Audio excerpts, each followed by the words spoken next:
Topic संज्ञा। तो start करते हैं। हिंदी का टॉपिक हम करेंगे आज क्या, संज्ञा।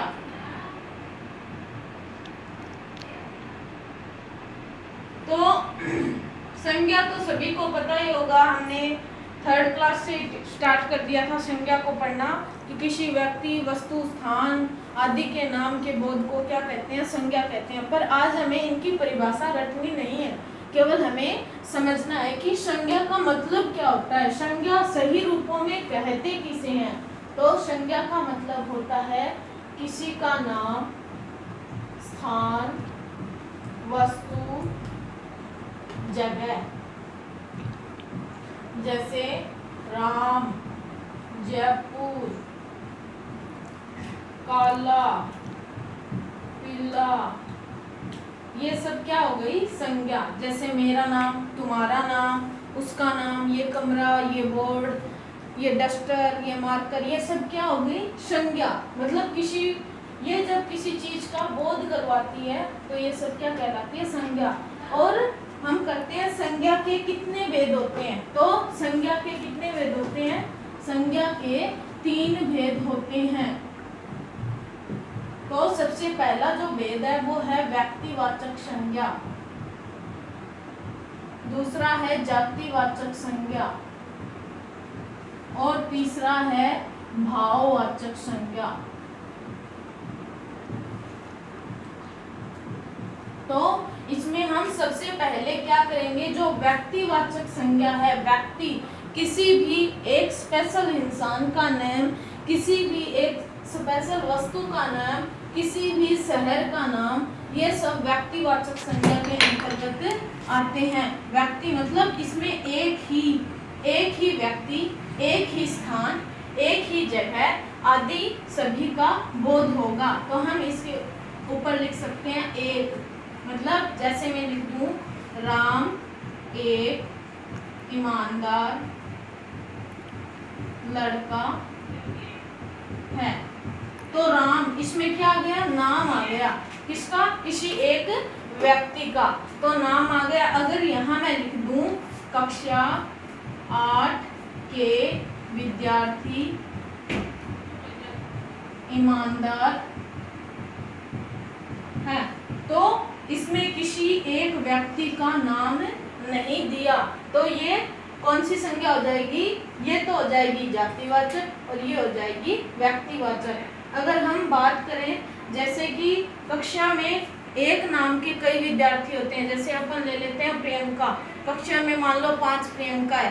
प्रियंकाओं का अगर हम जिक्र करें कि 5 प्रियंका कक्षा में है, क्या पांचों प्रियंकाएं होशियार है, क्या पांचों प्रियंकाएं समय पर काम करती है, क्या पांचों प्रियंकाएं बुद्धिमान है, तो ऐसा नहीं होता, वो एक समान बुद्धि वाली नहीं होती। और जो व्यक्तिवाचक संज्ञा होती है वो लुप्त होती है।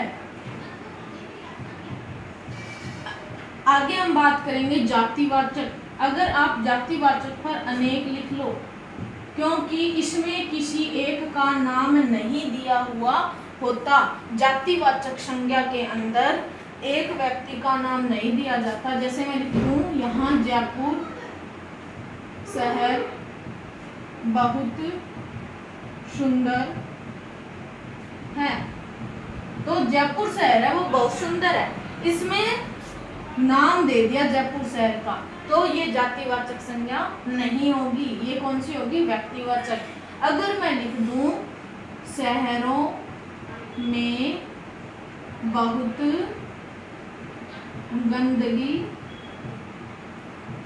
है, तो शहरों में बहुत गंदगी है, यहाँ पर एक शहर का नाम न आके सभी शहरों के नाम आ गए, तो सभी शहरों में गंदगी है, तो ये किसके अंतर्गत आ जाएगी, जातिवाचक। इसी के अंदर एक वाक्य और लें, हर घर में गीता है, तो हर घर में मतलब सभी के घर में कौन है, गीता। और मैं यहाँ लिख दूं रमेश के घर गीता है, तो यहाँ पर केवल रमेश के घर में, एक रमेश के घर में ही गीता है, और यहाँ मैंने लिख दिया कि सभी के घर में गीता है। तो ये अलग अलग हो जाता है, मतलब इसके अंदर तो खुलकर नहीं देगा एक व्यक्ति का नाम, और इसके अंदर खुलकर एक व्यक्ति का नाम दे देगा।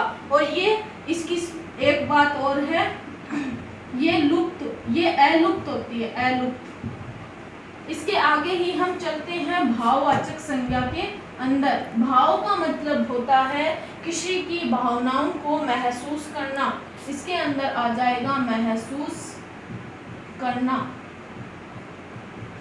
भाववाचक संज्ञा का मतलब होता है किसी के भाव को महसूस करना। जैसे हम किसी के चेहरे को देखकर, मान लो हम अपने फ्रेंड को देखते हैं और उसका चेहरा देखकर हम बता देते हैं आज तू उदास है, आज तू खुश है, तो हम उसके क्या महसूस करते हैं, उसके भाव, उसके हाव भाव कैसे हैं, तो उनको केवल महसूस करना ही भाववाचक संज्ञा के अंतर्गत आता है। जैसे मैं लिख दूं मैं आज बहुत खुश हूँ, तो मैं आज बहुत खुश हूँ। आपको कैसे पता चला कि मैं आज बहुत खुश हूँ? मेरे चेहरे को देखकर, मेरे भावों को महसूस करके।